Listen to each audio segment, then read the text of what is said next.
आइए हम देखते हैं अरावली पर्वतमाला जो खड़े खड़े अपराधी घोषित हो गए। वो अरावली पर्वतमाला जो लगभग 300 करोड़ साल से पहले से खड़ा है अपने स्थान पे, जिसको जो है अपराधी घोषित कर दिया गया। हम इस अरावली पर्वतमाला को देख इस बात का अंदाजा लगा सकते हैं कि अरावली पर्वतमाला का दो हिस्सा है, एक दाएं हिस्सा एक बाएं हिस्सा। दाएं हिस्सा को देखा जाए तो कितना हरा भरा, दाएं हिस्सा को अगर देखा जाए तो कितना हरा भरा एक दुनिया दिख रही है, एक समाज दिख रहा है, ठीक है, एक परिवार दिख रहा है। और उसी बाएं हिस्से को देखा जाए तो एक रेगिस्तान का टीला दिख रहा है। ये वही अरावली पर्वतमाला है जो इस हरी भरी दुनिया को और इस रेगिस्तान के टीला को अलग कर रही है और बांध कर रखी हुई है। ये अरावली पर्वतमाला इतना ही नहीं कि इतनी सी इसकी क्षेत्र है, इसका क्षेत्र जो है बहुत ही लंबा है।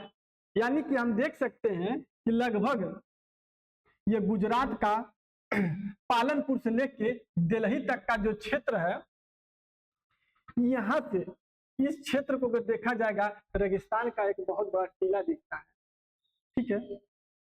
और इसी के जस्ट बाद में अगर देखा जाएगा तो एक हरी भरी दुनिया, इसमें हर प्रकार के फसल और हर प्रकार के मौसम का लुत्फ उठाते हैं लोग, एंजॉय करते हैं। अगर ये अरावली पर्वतमाला अगर हटा दिया जाएगा बीच से, तो क्या इस बात को कोई मानने से इनकार भी नहीं कर सकता है कि जो स्थिति इधर है वही स्थिति इधर होगी। जी हाँ, ये बातें सत्य है कि जो स्थिति इधर की है वही स्थिति फिर इधर की हो जाएगी। रीजन क्या है? यही अरावली पर्वतमाला है जो पूरे मौसम को जो है अपने सीने में बांध कर रखी हुई है। यह अरावली पर्वतमाला अगर जिस दिन हटेगा उस दिन जो है मौसम में सबसे बड़ा परिवर्तन, जैसे कि मौसम का जो मानसून है, अभी तक जो इसके मानसून निर्धारित एक डेट रखा गया है, जो अभी तक इस अरावली पर्वतमाला का जो पहला डेट रहता है इसके पहले का, यानी कि इधर जो मानसून की डेट पड़ी हुई है वो तो अपने समय पे बारिश करा लेगी, लेकिन ठीक इसके बाद का जो डेट है उसमें आ जाएगा परिवर्तन,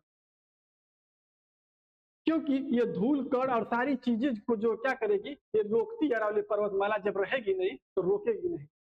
जब मौसम में परिवर्तन होगा तो हमारे किसान भाई, कई फसलें ऐसी होती हैं जो मौसम पे निर्भर होता है, जैसे ठंडी में गेहूं की, ठीक है, आप चना ले लीजिए, मटर ले लीजिए, गन्ने का खेती ले लीजिए, ठीक है। गर्मी की कुछ अलग फसल होते हैं, वर्षा ऋतु का एक अलग फसल होता है। जो ऋतु में परिवर्तन होगा तो पूरा किसान समाज जो है प्रभावित होगा। जब किसान समाज प्रभावित होगा तो पूरा समाज जो है उससे प्रभावित, क्योंकि पूरा समाज जो है किसान पे जो है निर्भर होता है, ठीक है। हमारी पूरी खाद्य सामग्री जो है बिगड़ जाएगी।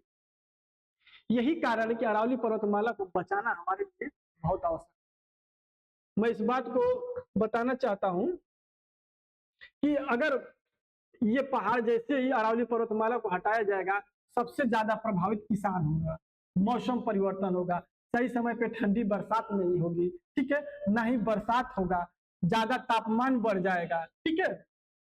यदि बात किया जाए अरावली पर्वतमाला को यदि हटाया जाएगा तो होगा क्या?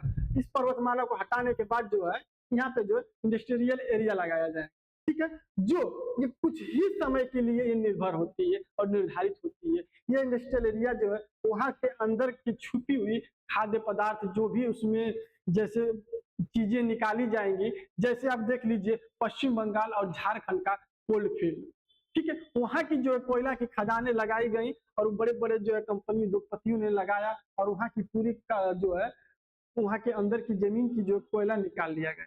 अब उसके बाद जो है खत्म हो चुका है, अब लोग जस का तस छोड़ के चले। वहाँ की जो आम जनमानस है अब उस चीज को झेल रही है, ना खेती कर पा रही है, ना सही से जी पा रही है, ना वहाँ पे इतनी बेरोजगारी बढ़ चुकी है, मगर जगह जगह जो है भूस्खलन हो रहा है।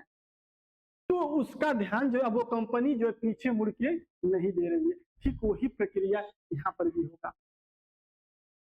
तो जो प्राकृतिक नेचर से बना हुआ है उसका यदि दोहन होगा तो उसका कहीं ना तो कहीं भुगतान करना पड़ेगा। इसी चीज को देखते हुए, मद्देनजर में रखते हुए हुआ क्या था कि जब भारतीय संविधान का निर्माण हुआ था, बाबा साहब कर रहे थे, तो उस समय जो है पूर्वोत्तर राज्य के कुछ राज्य ने जो है विरोध किया। विरोध इस प्रकार से किया कि जैसे असम में 14 सीट है, मेघालय में 2 सीट है, त्रिपुरा में 2 सीट है, मिजोरम में 1 सीट है, इस तरीके से सीटें की संख्या कम थी। इन्होंने बोला कि हमारे यहाँ जो है, और यहाँ पे जो है इन सब जगहों पे खेती के नाम पे कुछ नहीं है, जैसे चाय की खेती की जाती है, बाकी जगह जो है फल फूल यही सारी चीजें पाई जाएंगी। कुछ खेती बहुत नॉर्मल तरीके से होती है, बस और कोई चीजें नहीं है इनके जीने का व्यापक करने का। मगर नीचे जो कुछ मटेरियल है उसके लिए इस बात का डर था कि लोग जो है यहाँ पे एक दिन जरूर आएंगे और यहाँ पे ऐसा करेंगे। उनको इस बात का जब डर था तो उन्होंने क्या किया, तो बाबा साहब से जो है इन्होंने एक अलग चीज का मांग किया, जिसको ये पूरा किए। इन्होंने क्या किया कि 6वीं अनुसूची जो है स्पेशलिस्ट जो है इसी के लिए दे दिया गया।